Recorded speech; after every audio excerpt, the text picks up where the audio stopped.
All right, so I'm Charlie Krakauer. I'm in the 9 a.m. section of ECON 108. This is for week 15 assignment, the Rumination. I'm here with my friends Nick and Oliver, and we're going to be doing the option where I read the article and I read all the questions, and we're going to be discussing or interviewing, whatever it says. Part 2, question number 2. The overarching question here is, would anyone, or why would anyone want a planned economy? So a couple of questions, because that's kind of a big question, especially because if you're not an econ person. Some related questions that kind of get towards that are, for example, would you want a planned marriage? So Oliver, this is a pretty simple question. Would you want a planned marriage? I definitely would not want a planned marriage. It takes away from the sort of wonder and the kind of overall beauty and importance on your life that marriage has for most people. Yeah, and Nick, I'm sure you'd agree with that. Damn, you're putting words in my mouth. No, I mean, also, no, yes, that is definitely the case. Yeah. So. And I just think the planned marriage aspect would be like, as Oliver said, it takes away that whole fun of getting to know them. It's out of your control. And again, it would be organized. I think if I had to, find silver lining or give it some sort of compliment as an idea, it's an organized thing. It's very in place. You'll feel prepared, but it takes away from a lot of the positives. Similarly, would you want a planned death moment? Would you want to know how and when you're going to die? Nick, I don't know if you want to start with this one.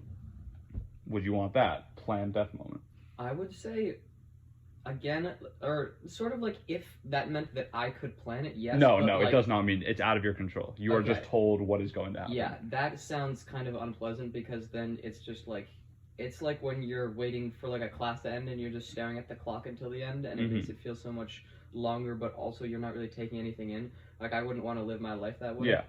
Just like it has to be like, even if the illusion of like everyone has a death moment. Yeah. But like if you don't know what it is, exactly, it's easier to like live your life without thinking about it all the time. Yeah, that's a perfect way of saying it. And Oliver, would you agree with that? Oh yeah, absolutely. I would not at all want that. I don't want it to seem like my time is just ticking down and be able to like count the actual days, hours, minutes, seconds. And I would agree with both of you guys. So on these first two questions, we're both 3 for 3 on I would not want this specific aspect of my life planned out.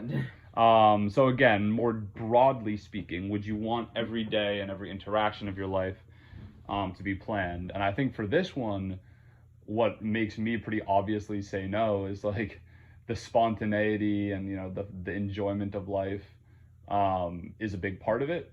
Or the spontaneity is a big part of the enjoyment of life. And again, if I were to like tip my hat and say one thing, it would be like, yeah, cool. I'd be prepared for everything. Like, that'd be great. I wouldn't be hit by anything I'm not ready for, but it's a trade-off. And I think I wouldn't sacrifice the spontaneity and the fun just because I would be prepared for a couple bad things coming my way. Yeah, no, I was just going to say, part of it is, even if like, part of like planning things, like the goal of it is to avoid unintended consequences, but that's not how life works. Like, even if you have like an immaculately planned day, every interaction, you're still not going to be able to avoid things happening that are out of your control. Yeah. And trying to plan for them that way will cause problems. Yeah, I would agree. And Oliver, do you want to say something? Yeah, everything Nick said, I fully agree with. I like a little bit of spontaneity and not knowing what I'm going to get. Yeah. Not all the time, but sometimes that's nice, and I'd be completely taken away if my entire day was planned. And so my last summary thing before we get to the main overarching question is, what is so attractive about quote unquote the plan? Meaning, there are people who say like, no, like life plan, like the people who like are like, I'm gonna go to this college like by the time that they're in middle school. And so now that we've all kind of agreed, we're not like 3 for 3 on all of those questions I just asked. None of us would want that level of planned, our life to be planned to that extent. So if you were to put yourself in the mind of those people who do enjoy that, why do you think they would want that?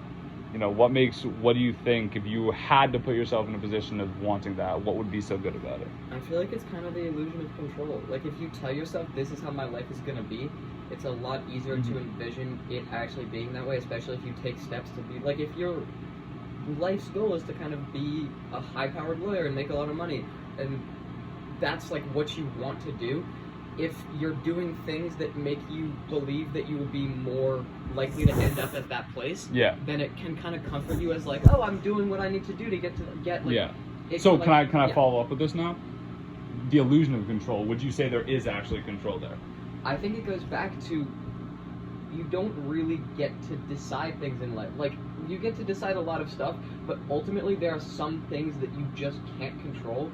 Like, for example, the global pandemic that we're working in. Everybody who had a plan, it could have been the best plan in the world. If you didn't account for the fact that coronavirus was going to go down the way that it did, then your perfectly laid plans could have led to like a bankruptcy of a new company or something like that. And so that's why there's risk inherent even when you plan every aspect perfectly. Okay, so now I want to transition. We've talked a lot about plan stuff in life.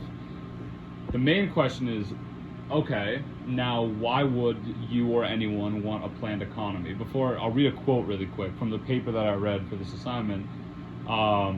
Jack Ma said, quote, "With the help of artificial intelligence or multiple intelligence, our perception of the world will be elevated to a new level.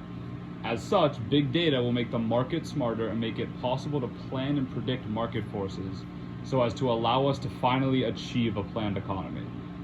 So here's the question. Would we want that? Would we want a planned economy? And I'll start on saying, to me, this question is very different than would you want a planned marriage or a planned death. It's also because it's so much more impersonal. Exactly, it's less personal. And I think, exactly, it affects everyone and not just you. And so my question is, would that change the way you answer this?